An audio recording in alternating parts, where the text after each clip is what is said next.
कल एक social media पे वीडियो शेयर हुआ, साझा हुआ।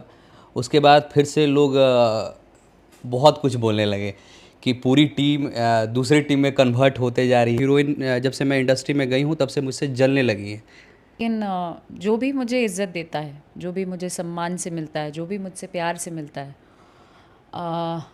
आई थिंक मैं उनसे उतने ही प्यार से मिलती हूँ। तो इसमें कौन टीम नहीं, ये मैं नहीं जानती हूँ। जो लोग भी जिनके साथ थे, मुझे नहीं पता कि कौन क्या सोच से रहता है, कौन क्या सोच से नहीं रहता है। बस हाँ, जिन जो सम्मान देता है, जो प्यार देता है, मुझे लगता है कि उनके साथ उसी आदर के साथ रहना चाहिए।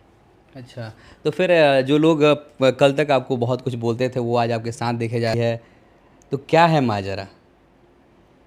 ये तो मुझे नहीं पता, लेकिन जो भी मुझे इज़्ज़त देता है, जो भी मुझे सम्मान से मिलता है, जो भी मुझसे प्यार कि से। भोजपुरी की जो हीरोइन होती हैं, उन्होंने भोजपुरी में काम भी किया है। अभी कोई रिसेंट में खेसारी जी के साथ एक काम, बहुत बड़ा गाना किया था। हाँ। उसके बाद उनका ये बयान आया कि भोजपुरी वाले मुझे अफोर्ड नहीं कर पा रहे, हुँ? भोजपुरी वाले मुझे अफोर्ड नहीं कर पा रहे भोजपुरी की।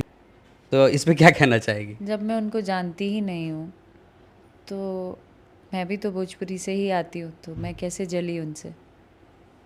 आप जानती ही नहीं उनको। मैं नहीं जानती हूँ उसे, अभी जाना और मैं अब सर्च मारूँगी कि कौन है।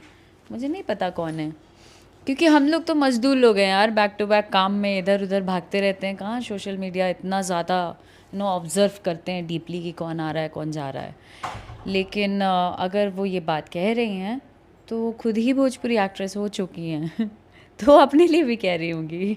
अच्छा, कहीं से कहीं की हीरोइन है, रीजनल भाषा या कहीं की भी हीरोइन है, वो आती हैं और डायरेक्ट भोजपुरी पे ब्लेम